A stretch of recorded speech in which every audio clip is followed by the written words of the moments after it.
தூத்துக்குடி மாவட்ட முதன்மை கல்வி அலுவலக வளாகம் மற்றும் அங்க இருக்கக்கூடிய சீவ அரசு பள்ளி முழுவதும் மழைநீர் தேங்கி குளம் போல காட்சியளிக்கிறது. 10 முதல் 12ஆம் வகுப்பு மாணவர்களுக்கு வகுப்புகள் நடைபெறுவதால் போர்க்கால அடிப்படையில் மழைநீரை வெளியேற்ற கோரிக்கை எழுந்திருக்கிறது. இது பற்றிய விவரங்களை செய்தியாளர் முத்துராமன் வழங்க நாம் கேட்கலாம். முத்துராம், மேலும் விவரங்கள்.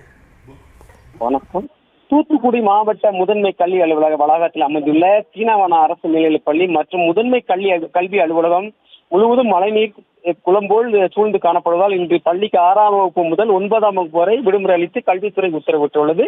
தூத்துக்குடி மாநகர மைய பகுதியில் அமைந்துள்ள மாவட்ட முதன்மை கல்வி அலுவலகம் வளாகம் மற்றும் அந்த வளாக பகுதியில் சீனாவன அரசு மேல்நிலைப் பள்ளி மற்றும் கல்வித்துறை அலுவலகங்கள் பல செயல்பட்டு வருகின்றன. இந்நிலையில் கடந்த 2 நாட்களுக்கு முன்பு பலத்த மழை காரணமாக மாவட்ட முதன்மை கல்வி அலுவலகம் வளாகம் முழுவதும் மழை நீரால் சூழப்பட்டு குளம்போல் காட்சி அளிக்கிறது. இதன் காரணமாக மாணவ மாணவிகள் பள்ளிக்கு செல்ல முடியாத ஒரு சூழ்நிலை ஏற்பட்டுள்ளது. மேலும் கல்வித்துறையில் பணிபுரியும் ஊழியர்களும் மழைநீர் நடந்து செல்ல வேண்டிய ஒரு சூழ்நிலை உள்ளது. இந்நிலையில் தூத்துக்குடி மாவட்டத்தில் மழைநீர் தேங்கியுள்ள பள்ளிகளுக்கு பள்ளி நிர்வாகம் மாணவர்கள் நலன் கருதி விடுமுறை அளிக்கலாம் என மாவட்ட ஆட்சியர் அறிவுறுத்தியுள்ளனர். இதைத் தொடர்ந்து தூத்துக்குடி மாவட்ட கல்வித்துறை மற்றும் சீனாவன அரசு மேல்நிலைப் பள்ளியில் 6ஆம் வகுப்பு முதல் 9ஆம் வகுப்பு வரை படிக்கும் மாணவர்களுக்கு இன்று விடுமுறை அளிக்கப்பட்டுள்ளது. 10ஆம் வகுப்பு மற்றும் 12ஆம் வகுப்பு மாணவர்கள் மட்டுமே பள்ளிக்கு வந்துள்ளனர்.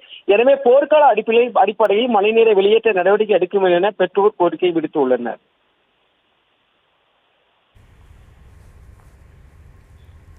விவரங்களுக்கு நன்றி முத்துராம்.